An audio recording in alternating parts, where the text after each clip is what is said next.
prepare tayo. Depende kung anong ipe-present natin sa Estados Unidos. Kung ipapakita natin sa Estados Unidos na napakahalaga na ipagpatuloy yung pagbibigay ng military aid sa atin at ma-appreciate ng Trump administration yung kahalagahan noon, ay pwede magpatuloy.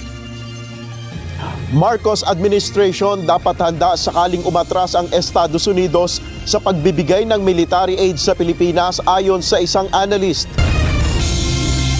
It's not surprising because we feel it on the ground. We talk to people on the ground. There is palpable, broad-based support to the moves to hold accountable the Vice President. Umiigting na suporta ng publiko sa impeachment laban kay Vice President Sara Duterte, hindi na ipinagtataka ng House leaders at complainants. Pwedeng hindi ma-approve, pwedeng ma-approve yung request nila, or pwedeng may increase pero lower than what they have requested. Taas pasahe sa LRT1, posibleng maging epektibo sa Marso o Abril kapag naaprubahan ng Rail Regulatory Unit ng Department of Transportation. Bilang ng nasaktan o nasugatan sa traslasyon, umabot sa higit 400 ayon sa Philippine Red Cross. UNTV News and Rescue tumulong sa mga nangailangan ng first aid.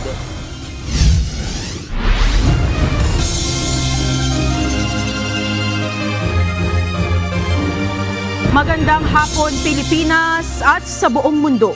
Tayo po ay sabayang napapakinggan sa Radyo La Verdad 1350 ang UNTV Radio. Una sa ating mga balita. Magsisimula na sa linggo, January 12 ang election period sa buong bansa, kaugnay ng paparating na halalan sa Mayo. Pinayuhan ng publiko na maging kalmado at makipagtulungan sa pagpapatupad ng Commission on Elections sa COMELEC checkpoints. Ayon sa COMELEC at Philippine National Police, maaring sanhi ng pag-aresto kapag may resistance o magmamatigas na motorista. Ito ang balita ni Dante Amento. Huwag po kayong matatakot sa mga checkpoints. Para po sa inyo lahat yan. Para po sa katahimikan ng lugar niyo yan. Magkakaroon na ng checkpoints ng Commission on Elections o COMELEC sa buong bansa sa pagsisimula ng election period sa January 12. Pangungunahan ng mga tauhan ng Philippine National Police o PNP ang pagmamando sa mga ito. Ayon kay COMELEC Chairman George Erwin Garcia, hindi dapat matakot ang publiko at sa halip ay maging kalmado at makikipagtulungan sa mga otoridad. Paliwanag ng Paul Chief, bahagi lamang ito ng seguridad ng mga mamamayan laban sa mga may balak maghasik ng karahasan kaugnay ng paparating na halalan. Hindi po yan para i-prevent kayo sa yung mobility nyo o kaya po i-restrict yung pagkilos po niya. Para po sa inyo yan, para naman kahit paano, kahit gabi, ay mag-e-eleksyon, ay may comfort level ka na walang mangyayari sa'yo. Plain view doctrine naman anya ang ipatutupad o kung ano lang ang nakikita ang i-check at hindi kasama rito ang paghahalughog sa mga sasakyan o gamit. Dagdag pa ni PNP Chief Police General Romel Marbil, magsusuot din ng body cameras o alternative recording devices ang mga pulis na nasa checkpoints para matiyak na nasusunod ang tamang proseso ng pagsasagawa ng COMELEC checkpoint. Nothing to worry about. Meron po kaming body cam, may mga bago kaming dumating na alternative recording devices for this. And of course, may mga CCTVs. I'll be requiring na yung mga checkpoints natin, sisigurado may mga CCTVs. Binigyang diin ng COMELEC at PNP na mahalaga ang pakikipagtulungan ng mga motorista dahil kung may resistance o magmamatigas ang mga ito at susundan pa ng masamang pagkilos, maaaring arestuhin ng mga pulis ang isang tao o motorista.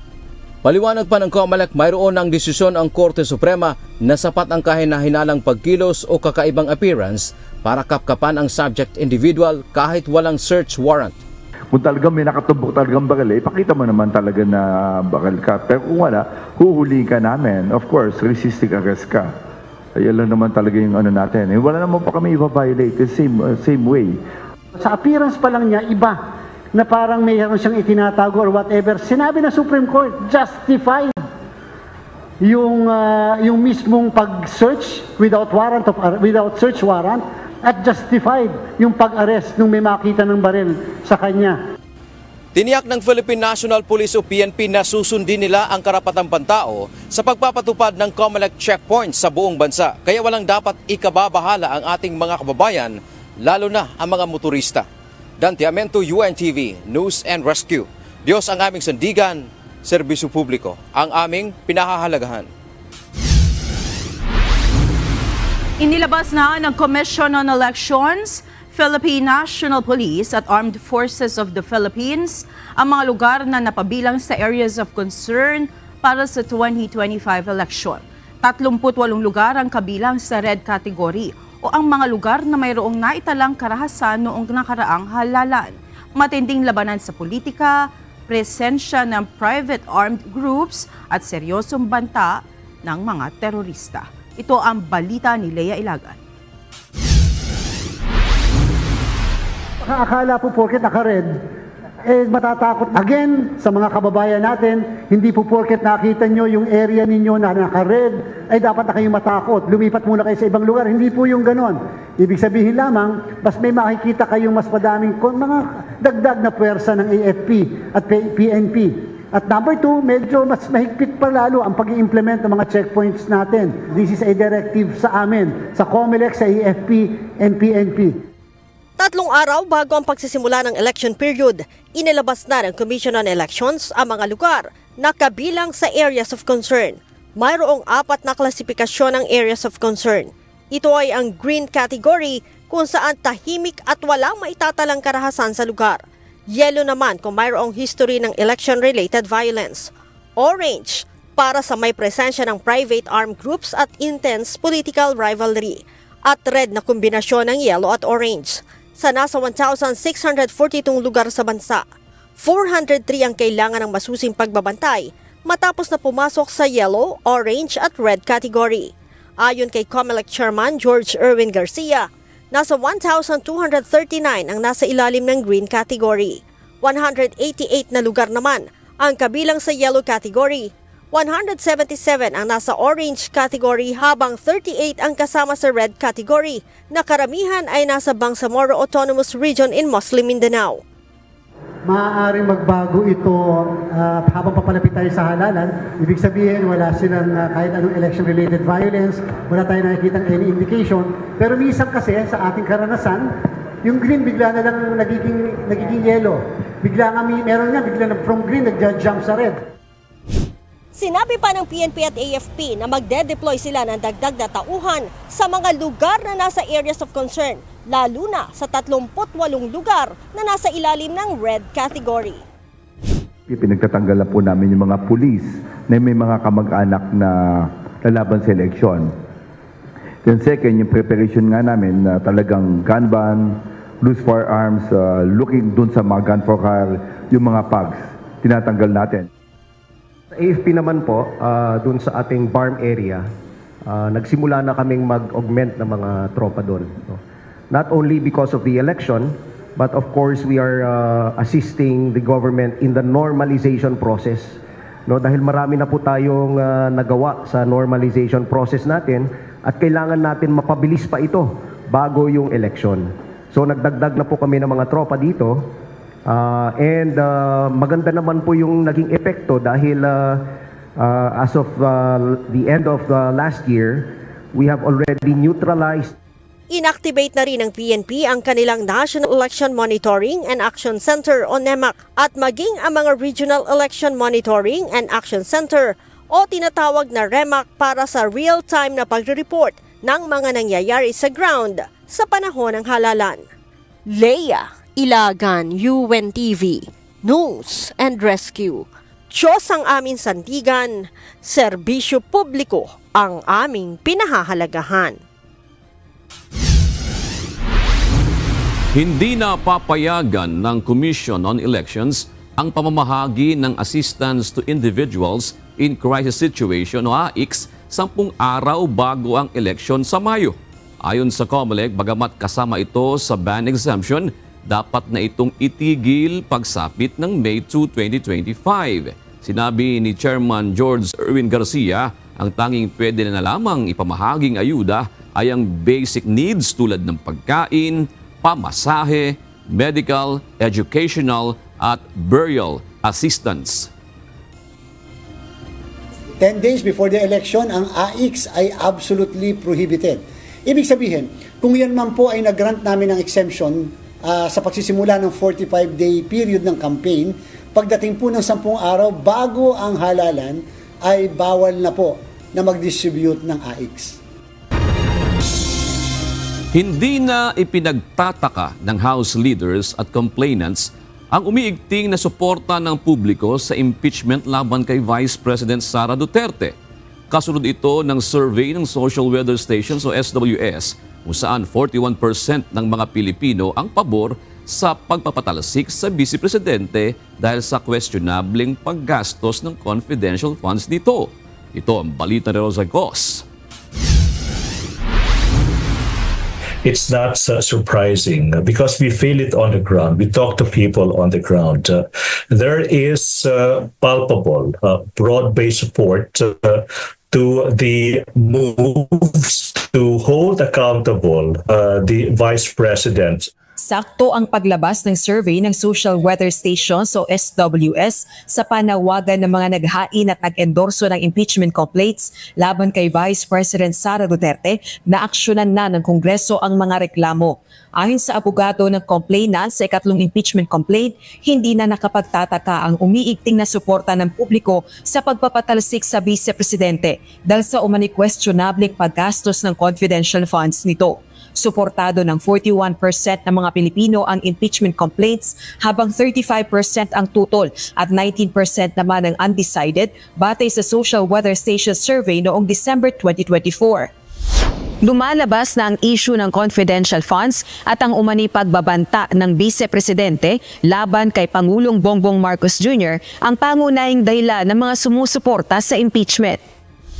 Kaya naman dapat nang ubusan ang impeachment process laban kay VP Duterte ayon sa mga nagsusulong nito. I think it will take so much for the House of Representatives to not to act upon any of the 3 impeachment complaints. They are constitutionally bound to act upon the impeachment complaints. So I believe they will. Gate naman ni House Assistant Majority Leader Zambales 1st District Representative J. Kong Hoon, accountability ang demand ng publiko at ipinapakita ito sa SWS survey. Ganito rin ang posisyon ni House Deputy Majority Leader La Union 1st District Representative Paulo Ortega V. Paniniwala naman ni House Deputy Minority Leader ACT Teachers Party List Representative Franz Castro, hindi matutulog sa tanggapan ng House Secretary General Reginald Velasco ang mga impeachment complaint. Tingin niya, may mga inaabangan ng mga kongresista upang sa wakas ay aksyonan ito ng kanyang mga kasamahan sa Kamara. Maraming mga magaganap sa mga susunod na mga araw at tingin ko ito yung magiging sukatan nga, no? Magiging measurement ng mga kasamahan natin dito sa Kongreso sa mga magaganap na mga pagkilos, sa mga magaganap na mga activities na pangungunahan ng mga pro-impeachment groups ay baka ito yung triggering factor or mag-push sa ating mga kasamahan sa Kongreso. Nakabinbin pa sa tanggapan ni House Secretary General Reginald Velasco ang 3 impeachment complaints at may posibilidad na may maghain pa ng ika-4 na reklamo ayon sa House official. Rosa Licoz, UNTV News and Rescue. Diyos ang aming sandigan, serbisyo publiko ang aming pinahahalagahan. Dininig na kanina ang hiling na dagdag pasahe sa LRT-1. Dadaan ang petisyon sa 30 araw na evaluation ng Rail Regulatory Unit ng Railway Sector ng Department of Transportation bago madesisyonan. Sakaling maaprubahan sa buwan ng Marso-Abril ngayong taon, posibleng ipatupad ito. Ito ang balita ni JP Nunez. It's almost 10 years already, and the fare increase that we've realized so far is only once. No? So compared to other transport modes, yung rail po yung napag-iwanan po. Isang beses pa lang nagtaas ng pasahe ang LRT1 sa nakalipas na 10 taon. Ngunit batay sa concession agreement ng gobyerno at ng Light Rail Manila Corporation o LRMC na nag-ooperate ng LRT1, may pribilehiyo silang mag-request ng fare increase kada 2 taon. Ito'y upang magamit ng private concessionaire sa maintenance at improvement ng railway ang kikitain.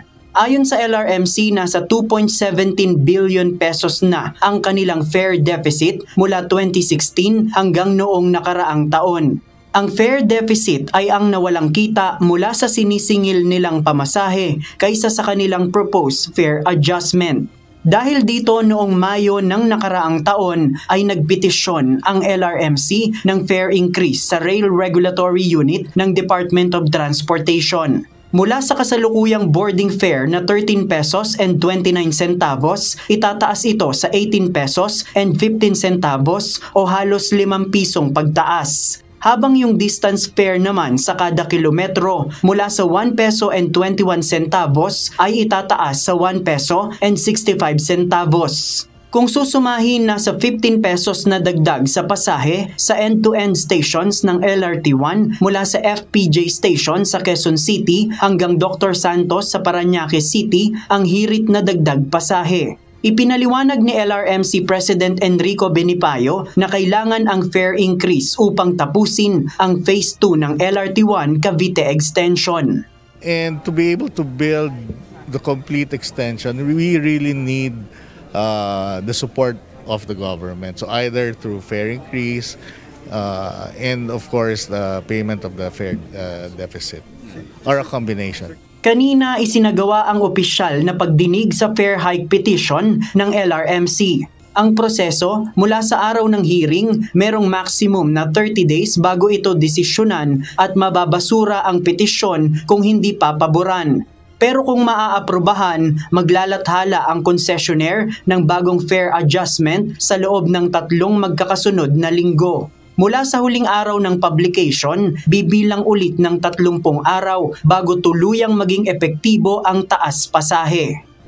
Ayon sa Rail Regulatory Unit, kapag naaprubahan ang fare hike petition ng Light Rail Manila Corporation, maaaring sa buwan ng Marso o Abril ngayong taon ay magkakaroon na ng taas pasahe sa LRT1.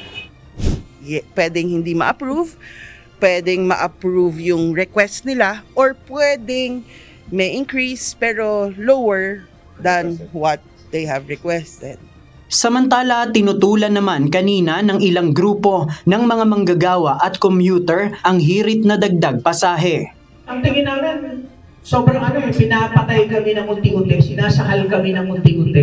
Kasi kapag kami humihingi ng wage increase, kung magbigay man, kakarampot, ang bilis binabawi. So ito, bawi-bawi na agad kapag pinayagan po ito. Sabi nga namin, unconscionable at heartless.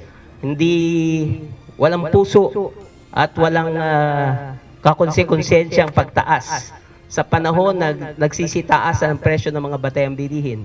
Marami tayong factors na kino-consider other than the actual petition of LRMC. We will also consider the position papers of the different NGOs and organizations that gave a manifestation. We also consider yung affordability, inflation, price indices. So, isa yan sa ating mga titingnan. So, we have to evaluate as a whole.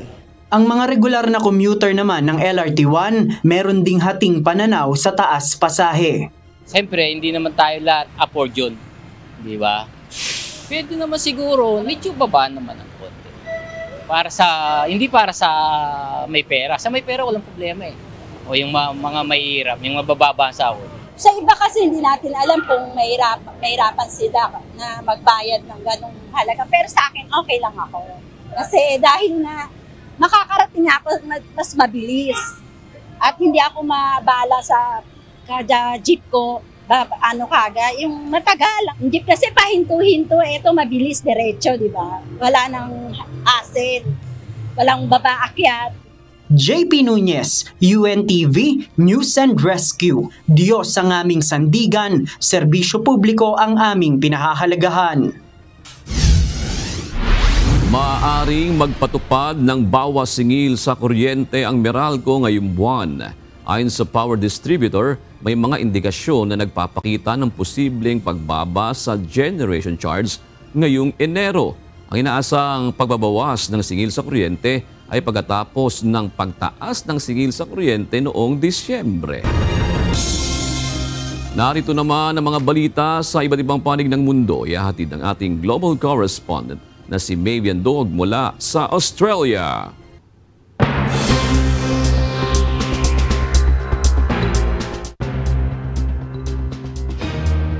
Hiniling ni President-elect Donald Trump sa U.S. Supreme Court na ipahinto ang nakatakdang sentensya sa kanyang hush money case sa New York. Una nang tinanggihan ng New York Appeals Court ang unang apela ni Trump, kaya iniakyat ito ng kanyang mga abogado sa US Supreme Court. Ipinunto nila na ang desisyon ng Supreme Court noong Hulyo na nagbibigay ng immunity sa mga dating pangulo ay dapat ipatupad sa kaso. Samantala, inihayag ni Justice Juan Merchan na walang parusang ipapataw kay Trump maliban sa unconditional discharge. Nagdeklara na ng state of emergency ang California government sa Los Angeles dahil sa nararanasang wildfires. Umabot na rin sa 5 tao ang namatay at inaasahang madadagdagan pa ang bilang ng mga nasawi sa mga susunod na araw. Ito ang balita ni Carmela Miranda. All of us must be vigilant. So if you receive an evacuation order, please leave immediately. If you receive a warning, get ready, protect yourself and protect each other, and don't divert firefighters from our strategy. Patuloy na kumakalat ang 6 na malalakas na sunog sa buong Los Angeles County. Kabilang sa mga pinakabago ay ang Sunset Fire sa Hollywood Hills kung saan ipinatupad ang mga evacuation order. Itinuturing na pinakamatinding sunog sa kasaysayan ng Los Angeles ang Palisades Fire sa baybayin ng Malibu at Santa Monica na umabot na sa 15,800 acres at nagdulot ng pagkasira ng mahigit 1,000 structures. Samantala, patuloy ang pagkalat ng Eaton Fire sa Altadena na umabot na sa 10,000 acres at naglalagay na 13,000 gusali sa panganib. Lahat ng paaralan sa Los Angeles Unified School District ay sarado ngayong Huwebes. Sa kabuuan, 6 na sunog ang patuloy na kumakalat sa Los Angeles County at tinatayang 130,000 tao ang apektado ng evacuation order. Ayon kay Los Angeles County Sheriff Robert Luna, umaabot sa 70,000 individuals ang pinalilikas mula sa Eaton Fire at 60,000 naman mula sa Palisades Fire.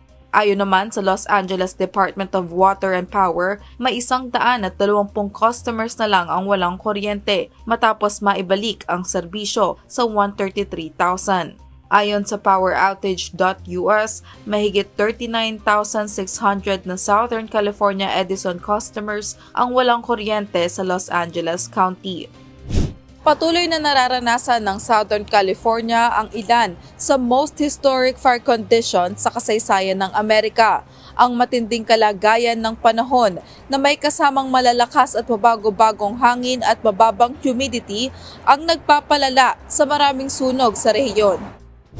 Nagdeklara na rin ng state of emergency si California Governor Gavin Newsom sa Los Angeles. Kinansela naman ni President Joe Biden ang kanyang biyahe sa Rome, Italy upang tutukan ang rescue operation sa Los Angeles.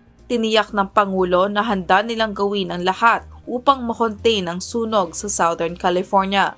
Gagawin din nila ng pamahalaan ang lahat para mai-reconstruct ang mga napinsalang instruktura. I spoke with President Biden today and Governor Newsom earlier today, and they assured me of full federal and state support. Carmela Marinda, UNTV News and Rescue, USA. Diyos ang aming sandigan, serbisyo publiko ang aming pinahahalagahan. Ipinatupad na ng United Kingdom kahapon, January 8, ang Electronic Travel Authorization o ETA. Sa ilalim nito, nangailangan ng £10 na bayad mula sa mga biyahero mula sa 50 bansa, kabilang ang Singapore at Estados Unidos. Layunin ng ETA na palakasin ang seguridad sa borders. Apektado ng bagong sistema ang mga biyahero mula sa mga bansang hindi kailangan ng visa. Hindi ito nakakaapekto sa mga British at Irish citizens, pati na rin sa mga may visa. Nakipagsanib puwersa ang Telstra, naungunang telco ng Australia, sa Starlink ng SpaceX ni Elon Musk upang maghatid ng satellite connectivity sa mga liblib na bahagi ng bansa. Target ng teknolohiyang Starlink to Mobile na magbigay ng direktang satellite broadband sa mga compatible na mobile phone. Binigyang diin ni Shailene Segal, opisyal ng Telstra, na ang teknolohiya ay magpapahintulot sa mga customer na magpadala at makatanggap ng SMS sa halos lahat ng lugar sa Australia basta't may direct line of sight sa himpapawid.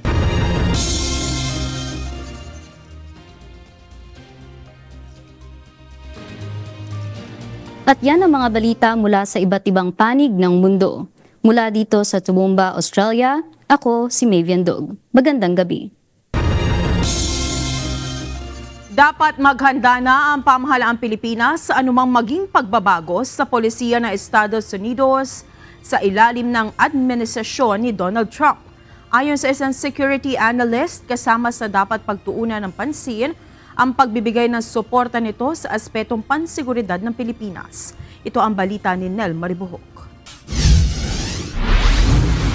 So under 2025, may determination yung current government na ipagpatuloy yung sinimulan nila magmula pa noong 2022. Pero dahil nga nagbago ang panahon ngayon, iba na ang presidente ng Estados Unidos, ay baka magkaroon ng adjustments when it comes to implementation. Kumpiyansa ang Marcos administration na ituloy ang foreign policy nito, partikular tungkol sa pagpapalakas ng defense cooperation sa ibang mga bansa at pagtatanggol sa sariling teritoryo. Ayon sa security analyst na si Professor Romel Banlawi, posibleng naghahanda na rin ang pamahalaan ng Pilipinas sa anumang pagbabago sa pulisiya ng Amerika sa napipintong pagbabalik ni US President-elect Donald Trump. Isa sa mga dapat pagtuunan ng pansin ay ang maaaring pag-atras ng US sa ibinibigay nitong military aid. Implementations ng mga projects and programs, magkakaroon talaga tayo ng adjustments. Halimbawa, humihingi ang Pilipinas ng $500 million sa foreign military funding from the United States. Under the Trump administration, baka hindi na maibigay yan. Dahil para sa Trump administration ay money out yan from the coffers of the United States. Kaya naman ayon kay Professor Banlawi, hindi dapat umasa ng malaki ang Pilipinas sa Amerika pagdating sa suportang ibinibigay sa modernisasyon ng Armed Forces of the Philippines o anumang tulong sa defense at security ng bansa. Kung magre-rely tayo sa Estados Unidos, kasi under Trump administration, ayaw niya na maging burden yung ganyang klaseng mga alliances sa Amerika. Kaya dapat mag-adjust, mag-ready tayo, mag-prepare tayo. Depende kung anong ipe-present natin sa Estados Unidos. Kung may ipapakita natin sa Estados Unidos na napakahalaga na ipagpatuloy yung pagbibigay ng military aid sa atin at ma-appreciate ng Trump administration yung kalagahan noon, ay pwede magpatuloy. Ayon pa kay Professor Banlawi, mapapansin na rin ang pagbabago sa relasyon ni na US President-elect Trump at Chinese President Xi Jinping. At merong importanteng change ngayon na nangyari na hindi naganap during the Trump 1 administration. Under the Trump 2 administration ay mas nag-improve yung relasyon, personal relationship ni President Trump at President Xi Jinping. Sa pagkapanalo ni Trump sa US elections, nagpahayag na ng paniniwala si Pangulong Ferdinand Marcos Jr. sa patuloy na magandang kooperasyon ng dalawang bansa pagdating sa iba't ibang larangan, lalo na sa seguridad at pang-ekonomiya. Nel Maribuhok, UNTV News and Rescue. Diyos ang aming sandigan, serbisyo publiko ang aming pinahalagahan. Patuloy ang pagtaas ng insidente ng tobacco at vapor product smuggling sa bansa. Ito ang inihayag ng Bureau of Customs sa pagdinig ng Senado kaugnay. Ito naman ang isa sa mga tinitingnan ng Bureau of Internal Revenue kung bakit bumaba ang nakokolektang excise tax mula sa mga naturang produkto. Ito ang balita ni Asher Cadapan Jr. For today's hearing, we'll be focusing on 5 products, namely tobacco products, heated tobacco products, or HTPs for short, vapor products, cigars, and cigarettes. And based on our consultation and information, these products are experiencing high level of illicit trade. Talamak ang paggawa, pagbebenta at smuggling ng mga illegal na sigarilyo, vape at tobacco products sa bansa. Ito ang nakumpirma sa pagdinig ng Senado sa ilalim ng Committee on Ways and Means na pinangungunahan ni Senador Sherwin Gatchalian. Batay sa datos ng mga nakumpiska ng Bureau of Customs noong nakaraang taon, umabot na sa nasa mahigit 9 bilyong piso ang halaga ng mga pinuslit na tobacco at vapor products. Kumpara noong 2020 na tinatayang 5 bilyong piso lang ang halaga ng mga nasabat na mga naturang illegal na produkto. The majority of which are smuggled cigarettes. Of course, there are raw tobacco products, but the majority of the seizures are cigarettes in cigarette form, and mostly coming from the southern part of the Philippines, Your Honor. Pababa rin ang nakokolektang excise tax ng Bureau of Internal Revenue o BIR mula sa mga naturang produkto, kung saan mula sa higit 149 billion pesos na koleksyon noong 2020, tinatayang 134 billion pesos na lang ito noong 2024. One of the reasons why there was a decrease from excise to tax collection is the change in consumption pattern of those who smokers from using the traditional tobacco or cigarette to vape.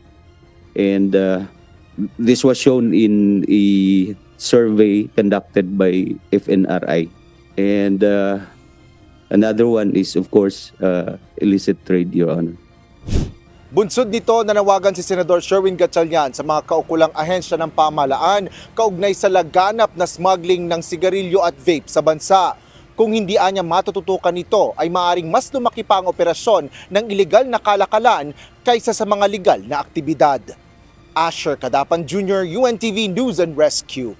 Diyos ang aming sandigan, serbisyo publiko ang aming pinahahalagahan.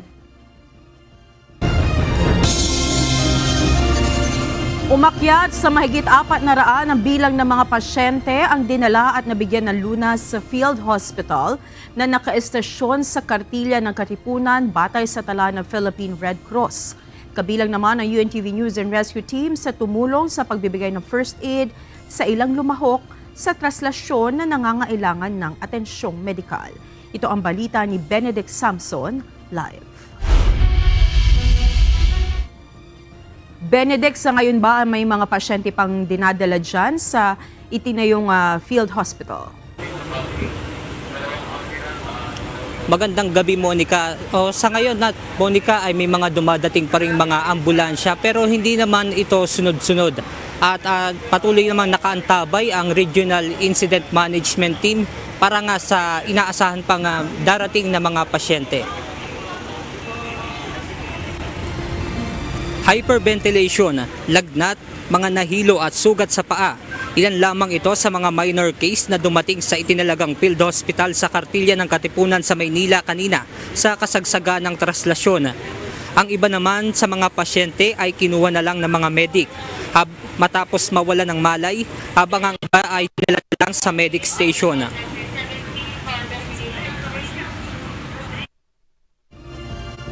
Well-informed yung ating mga responders. Alam nila na kapag may mga ganitong cases, dadalhin nila dito sa field hospitals. Kasi ang iniiwasan natin ay yung mapuno yung mga emergency rooms ng mga Manila hospital. Kaya nilalagay natin sila dito sa field hospital. Kabilang ang UNTV News and Rescue Team sa tumulong sa pagbibigay ng lunas sa mga nasugatan sa traslasyon na nangailangan ng medical attention. 3 grupo na binubuo ng higit 100 volunteers ang nakapwesto sa Katigbak Corner Padre Burgos, Juan Luna Street Corner Padre Burgos at sa may bahagi ng Ayala Bridge. Bukod sa pagbibigay ng first aid ay nakapagbigay din ito ng libreng vital signs checking. Ayon naman kay Manila City Mayor Hani Lacuna, karamihan sa mga major case ay nahulog matapos umakyat sa andas. sa ating po mga deboto, iwasan po natin ang sumampas sa andas. Baka humadisgrasya pa ho kayo, lalo na po yung iba nating deboto. Meron na ho tayong mga reports na may mga nabalian po, dislocated shoulder dahil po sa pagsampa at pagbaba ng andas. Isa si CJ sa mga dinala rito sa field hospital. Kwento niya, hindi naman siya umakyat sa andas pero aksidente naman siyang nabalya kaya nagtamo siya ng hinihinalang deformity sa kanang balikat. Nagpailalim lang ako konti. Nagbalikat ng lubid. Umangat na, tapos umangat na rin yung balikat ko. Ang sakit, medyo masakit. Ngayon wala na eh. Nagpainom sa ng gamot eh. Sa tala ng Philippine Red Cross, nasa 467 ang mga pasyenteng dinala sa field hospital, kung saan 8 ang major case, habang ang nasa Manila Field Hospital naman ay may 27 total patients. May isang pasyente rin dito ang dinala pero kaagad ding inilipat sa malaking ospital dahil sa nawalan ito ng malay. Samantala, sa mga oras namang ito, may ilang kalsada na ang binuksan sa Maynila matapos isara kagabi. Kabilang dito ang Top Avenue, Rojas Boulevard, UN Avenue, Maria Orosa, Katigbak at Padre Burgos. Kaagad din namang nakapaglinis ang mga otoridad ng iniwang kalat ng mga lumahok. Malinas na rin po ang daan, pati po ang Quirino Grandstand. Ang ginagawa na lang po natin ngayon ay patuloy na pagwawalis at saka mapping na lang po ang ginagawa natin doon sa mga nakalap po nating basura. Monica, ayon sa RIMT ay meron silang 1,110 personnel at 125 resources. Kabilang na nga dyan yung mga ambulansya at fire truck. Sa ngayon, Monica, may mga dumadating pa rin na mga pasyente galing nga dun sa traslasyon at dinala nga dito sa Field Hospital sa Cartilla ng Maynila. Yan muna ang ating update mula rito sa Maynila. Balik sa inyo dyan, Monica. Benedict, may mga ulat na sinasabing mas marami ang nasaktan ngayong taon kung ikukumpara sa traslasyon last year. Ano ang nakikitang dahilan ng mga otoridad kung bakit ito ang nangyari? Ito pa ay dahil mas marami ang umattend ngayong taon. Benedict. Yes, Monica, tama ka dyan. Natanong natin yan kay Mayor Hani Lacuna. Pero ayon nga sa kanya ay magkukumpara pa rin sila mamaya pagkatapos ng traslasyon. Kung totoo nga ba na mas marami yung naiulat na mga nasugatan ngayon kumpara noong nakaraang taon. Pero gaya nga rin ng pinaalala niya kanina na wag na ngang umakyat doon sa andas. At ito nga kasi yung isa sa mga dahilan kaya nga nagkakaroon ng mga major case dito nga sa traslasyon. Monica. At Benedict, huling tanong na lang, hanggang anong oras mananatili ang mga medical personnel dyan at kabilang ba ang UNTV? Yes, Monica, at patuloy nga sila nakaantabay. Wala naman silang oras na sinabi kung kailan sila mag-pull out dito. Pero hanggat nga hindi natatapos yung traslasyon, ay patuloy na nakaantabay yung mga personnel dito nga sa lugar. Hindi lamang dito sa Cartilla ng Maynila, pati yung mga nakakalat sa ruta ng traslasyon. Monica. Maraming salamat, Benedict Samson, at mag-ingat kayo live mula sa Maynila. Karamihan ng nasugatan sa kasagsagan ng traslasyon ngayong araw ay dahil sa pagsampas sa andas kahit pa bawal itong gawin. Samantala, ilang mga bata rin ang naitalang nawala mula pa kagabi dahil sa dami ng taong nag-aabang sa prosesyon. Mula sa Quiapo, Maynila, ito ang balita ni Ryan Lacanlale, live. Ryan, nakita na ba yung mga batang nawala dyan at saan dinadala yung maaaring magpunta yung mga magulang kung sakaling nawaglit ang mga kasama nilang mga bata? Monica, nakita at nasundunan ng kanilang mga magulang yung dalawang bata na dinala dito sa Plaza Miranda Police Station na nawala sa kasagsagan ng dami ng mga tao. Yung mga nawawalang bata, lahat yan ay dinadala dito sa Plaza Miranda Police Station dahil ito yung istasyon ng pulis na nakakasakop dito Kaya pag kami nawala, ibablatter sa kanila at mai-record nila yon, Monica. Isa sa kanila ay alauna pa ng madaling araw na waglit ng kaniyang mga magulang. Nakuha lamang ito kaninang alas 8 ng umaga. Yung isa naman, taga Bulacan, ay alas 2:20 na ng hapon na balikan ng kaniyang mga magulang.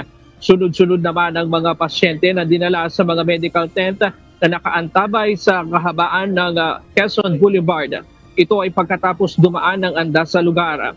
May bata, babae, pero karamihan mga kalalakihan na lumapit at umakyat sa andas. May hinimatay, nasugatan at mayroong nalaglag kaya nangailangang dalhin sa pagamutan para sa kaukulang atensyong medikal.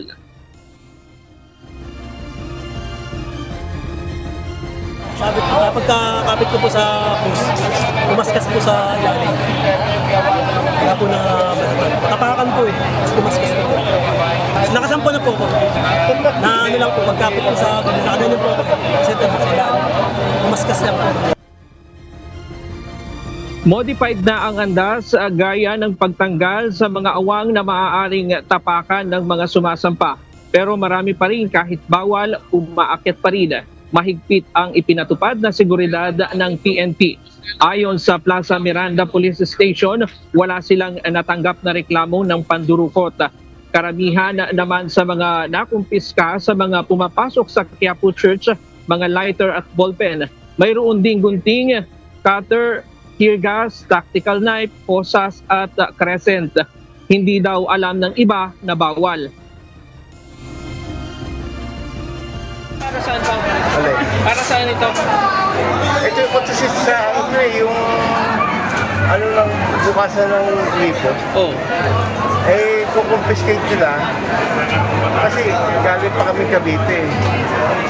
Kung ikukumpiskate to, hindi ko mabubuksan yung gripo namin. Bibili ako ng panibago. May dalawang PNP chopper din na maya't maya ay nag-iikot sa lugar ng translasyon. Ayon naman sa pamahalaang panglungsod ng Maynila, naging maayos ang ipinatupad na seguridad ngayong araw. Nagkaroon ng komosyon kanina sa pagitan ng security at mga tao dahil sa kalituhan sa ruta. May panawagan din si Mayor Hani Lacuna sa mga vendor na kung maaari huwag harangan ang kalsada na dadaanan ng translasyon. Maayos naman po ang pinatutupad nating security. Again, ang amin pong panawagan lang sa ating mga kababayan na unang-una po para mas mabilis po ang takbo ng ating pong translasyon. Doon sa mga pinagbabawal po natin, yung ating pong mga manininda, sana po ay wag po kayong pumwesto sa dadaanan po ng translasyon para po mas smooth, baka po madaganan pa kayo. Monica, maghapong makulimlim dito sa Maynila pero hindi naman bumuhos ang ulan at hanggang ngayon ay maulap pa rin ang panahon kaya pahirapan na ang signal hanggang ngayon. Diyan muna ang latest mula dito sa Maynila. Balik sa iyo, Monica. Maraming salamat, Ryan Lacanlale, live mula sa Quiapo. Nahuli na ng mga tauhan ng Philippine National Police ang mastermind sa pagdukot sa American vlogger na si Elliot Eastman. Ayon kay Police Regional Office 9 Acting Spokesperson Lieutenant Colonel Mon Sawan, naaresto ang suspect sa bisa ng warrant of arrest sa kasong kidnapping at serious illegal detention. Ang suspect na nakilalang si Ustadz Jakaria Jamani ang sinasabing mastermind ng krimen. Siya ay naaresto noong Martes ng hapon ng mga tauhan ng Philippine National Police sa boundary ng karagatan ng Zamboanga City at Basilan Strait. May naaresto po tayo si Jamani Jakaria. Isa po siya sa natitirang dalawa na pinaghahanap natin ng nakaraan relative sa kaso po ni Elliot Eastman. And dito pong si Jamani Jakaria is one of those who planned the abduction of Elliot Eastman. Naniniwala ang Department of Agriculture na magiging epektibong paraan ang Maximum Suggested Retail Price o MSRP sa imported rice para maiwasan ang pananambantala sa presyo nito. Samantala, may pangamba naman ang mga rice retailer na baka wala na silang kitain oras na ipatupad ang MSRP sa bigas. Ito ang balita ni Mia Alonzo. MSRP, Maximum Suggested Retail Price, merong basis ng computation bakit hanggang dito dapat yung suggested retail prices. So maximum siya. Supposed to be dapat hindi lalampas sa ganito. Huwag samantalahin ang pagpepresyo sa retail prices ng imported na bigas. Ito ang layunin ng Department of Agriculture kung bakit ipatutupad nito ang Maximum Suggested Retail Prices o MSRP sa mga imported na bigas upang maiwasan ang sobrang halaga sa marapat na presyo nito sa merkado. Subalit sa panig ng mga retailer at wholesaler, nangangamba ang mga ito sa pagpapatupad ng MSRP dahil baka pumatay naman ito sa halaga ng kanilang mga puhunan. Kung ibibigay nila sa amin ng ganon, kung kaya pa nung presyo na pagbebenta namin, paglalagyan nila ng price ceiling, pag kaya naman, kukuha pa rin kami. Pero pag hindi namin kaya, hindi na kami magtitinda na imported. Si Mang Lito naman na binata pa lang ay katiwala na sa isang bigasan, aniya ay mahihirapan sila sa kanilang hanap buhay kung matutuloy ang MSRP. Kasi siyempre, kagaya sa amin, nangungupahan, di ba? Magbabayad kami sa pwesto, magbabayad pa kami sa tao. Diba? Doon din naman namin kinukuha. Suhestyon nila na kung magkakaroon man ng Maximum Suggested Retail Price o MSRP ay ibaba rin sana ng mga supplier ang kani-kanilang presyo. Samantala, ipinagtanggol naman ng DA ang pagpapatupad ng MSRP.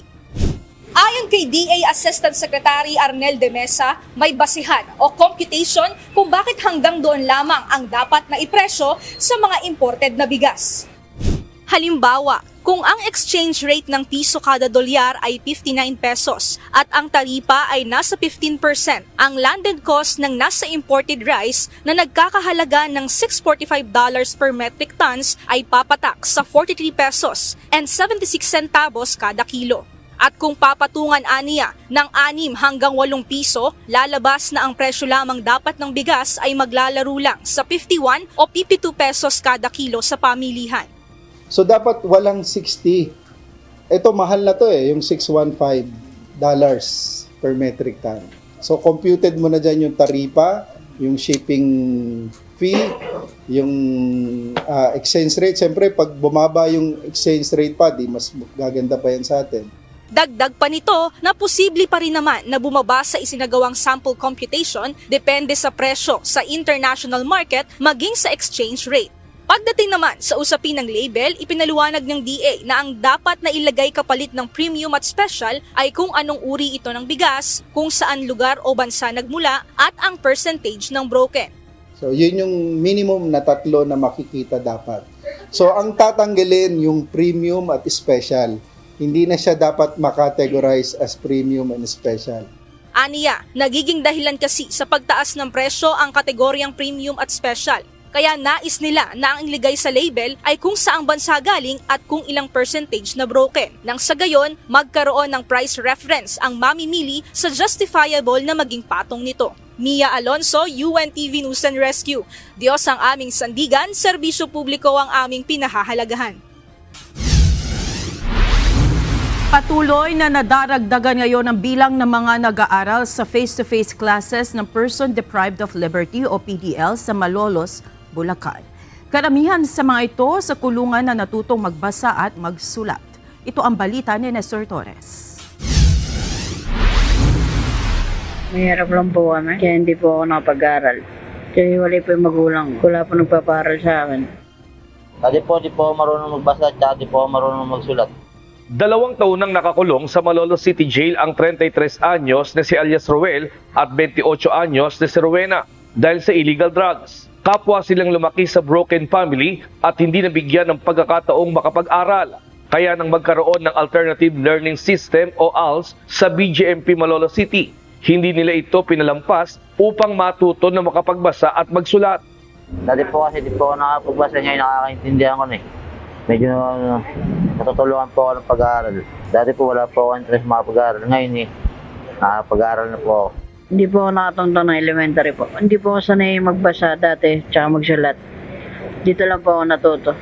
Pangarap ko pong maging isang welder para po makatulong sa mga kapatid ko po. Ayon sa gurong nagtuturo sa mga PDL na si Lope Garado, 10 buwan ang kailangang gugulin para matapos ang programa. May magkakaibang schedule para sa elementary, junior at senior high school. 6 na oras ang pasok ng mga ito, Lunes hanggang Biyernes.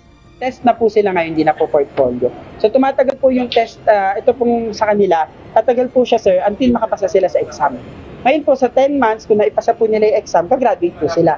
Pag po hindi sila nakapasa, tutuloy lang po yung session hanggang sa makapasa po sila. Ngayong Enero, umabot na sa 54 na PDL ang kasalukuyang pumapasok sa face-to-face classes.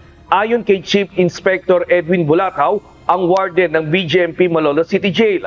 Malaking bagay ang nagagawa ng ALS lalo na sa mga preso. Bukod sa natututo na sila, nakakatulong din ito sa kanila para mabawasan ang stress at pangungulila sa kanilang pamilya.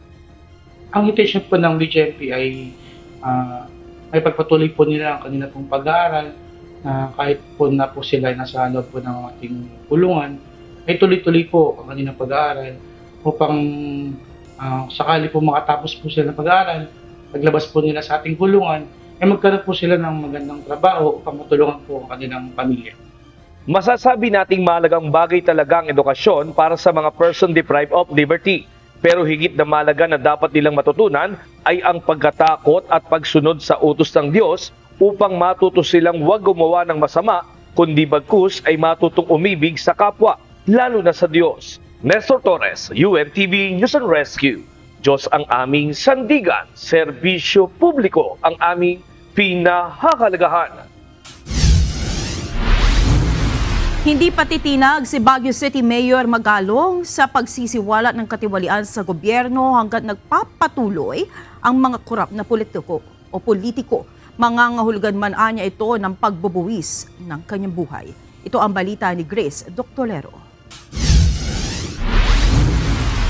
Ako nakikipaglaban. Mahirap lang talaga. Kasi nakafocus lahat sa akin. Ang attention, gagawa sila ng mga intriga, gagawa lahat sila ng mga kasinungalingan. Sisiraan talaga nila ako. Pero, kailangan ba natin manahimik? Tatahimik ba tayo? Hindi tatahimik. Ito ang binigyang diin ni Baguio City Mayor Benjamin Magalong matapos na maging kontrobersyal ang kanyang pagsisiwalat sa katiwalian sa proyekto ng gobyerno. Ayon sa alkalde, hindi siya pwedeng magpatalo sa takot dahil malaking responsibilidad ang nakaatang sa kanya bilang isang opisyal ng lungsod. Yan ang sinumpaan natin eh. Willing to die for this country. Willing to die din naman ako para lang ipaglaban yung tama. Lalo-lalo na yung pag-promote ng good governance at lalo-lalo na itong pakikipaglaban sa laban sa korupsyon. Dagdag pa ni Magalong simula nang inilabas niya ang kanyang saloobin hinggil sa korupsyon sa gobyerno, marami na rin ang tumatawag at nagdetect sa kanya na sumusuporta sa kanyang good governance crusade. Marami pa tayo nalalaman. Kaya sila nagpapadala kasi talagang feeling nila hopeless na rin eh. Wala silang mapagkatiwalaan na makikipaglaban dito. Eh pinapadala nila sa akin. Pasyon nila. Sabi ko, bakit hindi kayo pwede magsalita? Sabi nila, baka mawalan kami ng tubig sa gripo eh. O kami nagsalita, kaya Mayor Benji, ikaw na lang muna. Ikinatuwa naman ng alkalde ang sinasabi ni Senator Sherwin Gatchalian na hindi na dapat kasama ang mga politiko sa pamamigay ng ayuda. Subalit ayon sa alkalde, may bago ngayon na estilo ang ilang korap na kongresista o government officials. Alam mo ba, meron na namang bagong sistema sila. Pag pupunta ka doon sa opisina nila, sasabihin nila, ay naku, wala na ho rito yung kan. Hindi na ho kami nagbibigay dito. Pero yung pera ni congressman, nandun na ho sa DSWD. Kaya bibigyan na lang namin ho kayo ng note at para pumunta na ho kayo doon sa DSWD. Nandun naman yung pera ni congressman. Parang ganun pa rin. Papalabasin pa rin nila na utang na loob pa rin. Samantala, sinagot ni Mayor Benjamin Magalong ang pahayag ni Congressman Salceda hinggil sa 777 scheme. Alam mo, magaling si Congressman Salceda. Napakatalino niyan. Kumbaga, in terms of situational awareness, mataas ang situational awareness niya. Kaya, alam niya. Kaya lang, syempre, ayaw lang, siguro, intindi na lang natin bakit ayaw niya aminin. Grace Doctolero, UNTV News and Rescue. Diyos ang aming sandigan, serbisyo publiko ang aming pinahahalagahan.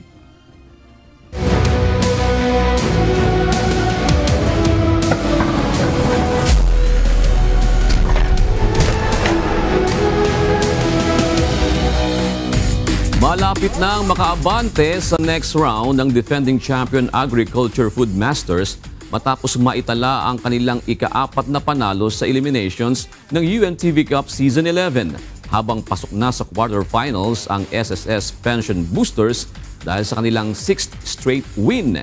Samantalang umakyat naman sa ikalawang pwesto sa Group B ang 4-time champion AFP Cavaliers dahil tinalo nila ang GSIS Furies kahapon. Ito ang balita ni Bernard Daddies.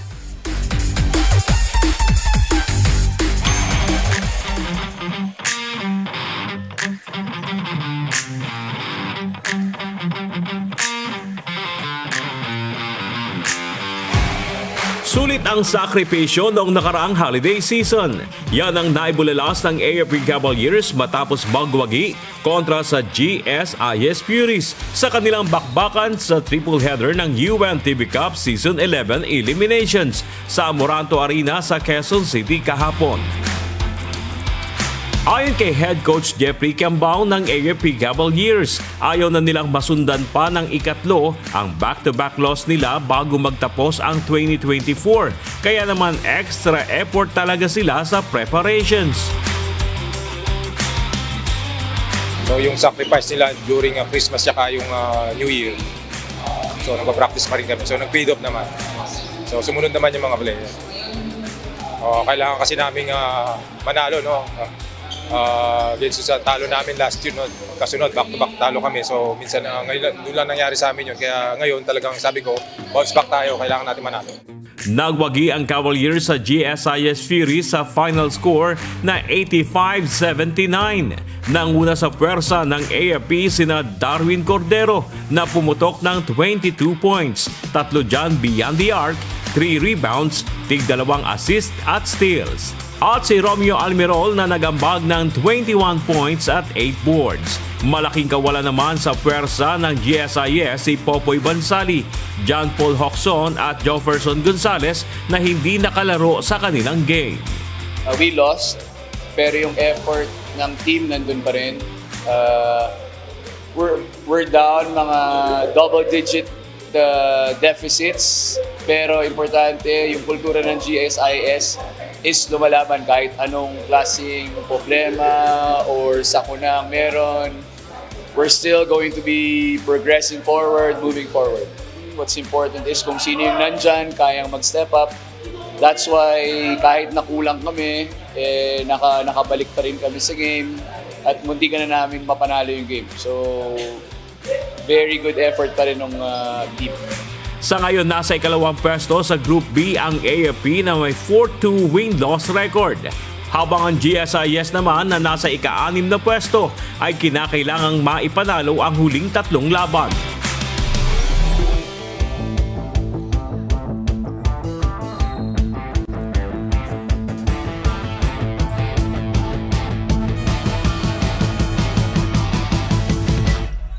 Sigurado ng pasok sa quarterfinals ang Season 10 runner-up SSS Pension Boosters. Nananatiling malinis ang record ng Pension Boosters na ngayon ay matatag na nasa itaas ng Group B na may 6 na panalo at wala pang talo. Dinumina ng SSS ang DOJ Beacon sa kanilang sagupaan kahapon na nagtapos sa score na 123-76. Best player of the game sina Robbie Cruz na may 16 points at 5 rebounds. At si Sherwin Villamor na may 13 points, 4 boards at 2 dimes. Yung system namin, niraran namin talaga. That's why even nakaupo ako pagka mali, sinasabihan ko sila. So parang every game kasi importante sa amin eh. Every game, learnings pa rin. So as much as possible, walang lalabas dun sa system para maging habit. Sabi ko sa team, play defense, enjoy, then wala namang problema kung tumira as long as within the system. Bilog talaga ang bola, kaya kailangan lang talaga sa next game mas effort lang. We need to concentrate on the defense Hopefully, mas marami po kaming may shoot na tres. Ganon.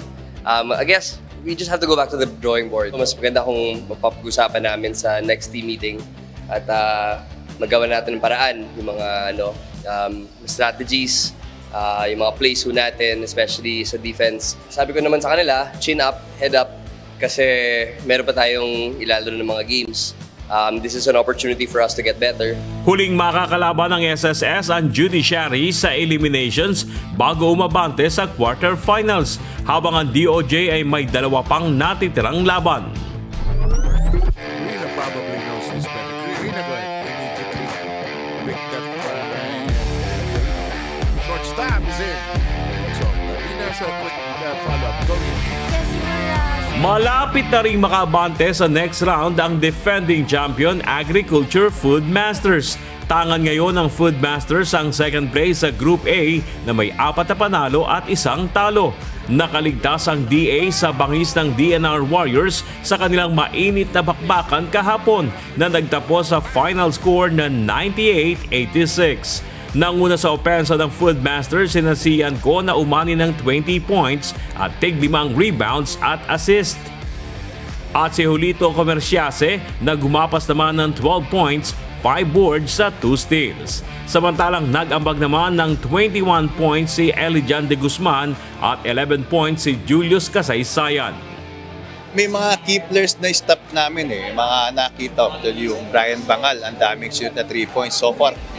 Alam ko na-contain namin yung Bangal, Bruno, Vergara. Doon kami sa ilalim ngayon nagka-problema. Mabuti pa naka-lang ang atake ng ilalim. Hindi na-maximize lahat sa 40 minutes. Tapos, yung transition offense namin, maganda. Na-execute namin mabuti yung offense play namin. Defensively, ang daming lapses lalo sa ilalim. So, doon kami mag-a-adjust sa mga next game namin. May natitira pang isang lawan ng DA sa eliminations kontra sa DFA emissaries. Ang DNR naman na may 2-3 win-loss record ay kailangang magwagi sa PNP responders sa susunod na laban para sa tsansa na makapasok pa sa next round.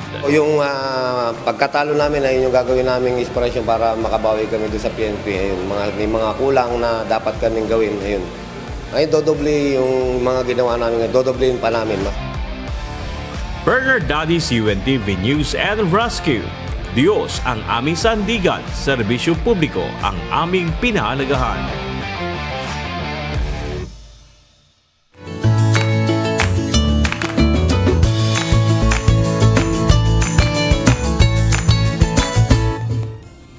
Ito na po ang komentaryo ng ating mga kausing ngayong araw po ng Huwebes. Gil po sa usapin sa LRT1 fare hike, sabi po ni Sonito Vargas Channel. Kung makatarungan naman ang pagtaas ng pasahe sa LRT1 dahil napag-aralan naman yan ng RRB o Rail Regulatory Board. Ano ibig sabihin? Payag siya, parang ganun, okay sa kanya kung makatarungan. Tungkol naman sa bawas singil sa kuryente, sabi ni Melski, sana tuloy-tuloy na yung pagbaba ng singil sa kuryente. Malaking bagay kasi din kapag nabawasan ang bayarin. Totoo naman. Mga January. Ano ngayon? January ngayon, ano? Oo. February, mataas ulit. Medyo malimig din kasi ang panahon. So, di ba usually kasi pag summer season, mataas din yung demand. Kaya tumataas din. Ngayon medyo malamig. Hige. Ito na po ang ating mga kahoy. Shoutout po sa inyong lahat. Kaya po ni Josan Selmar, kay Rufina San Andres at Erlinda Piffer. Gayon din kina Eduardo Carandang, Leonardo Canoy at Erning Lagarteja. Maraming salamat po. At mga kasambahay, kung may mga istorya po kayong nais balikan sa Ito ang Balita, pwede niyo po ito muling mapanood sa aming mga official social media account. Magtungo lamang po sa UNTV News and Rescue YouTube channel at i-click ang subscribe button. Gayon din sa aming Facebook at TikTok accounts. Mapapanood nyo rin po rito ang iba pang news programs ng UNTV, pati na ang iba pang video ng nag-iisang public service channel. Kaya subscribe, like, and share. Narito naman ang salita ng Diyos na ating sandigan mula sa aklat ng awit, 111 at 10 na nagsasabi, ang pagkatakot sa Panginoon ay pasimula ng karunungan. May mabuting pagkaunawa ang lahat na nagsisisunod sa kanyang mga utos. Ang kanyang kapurihan ay mananatili magpakailanman.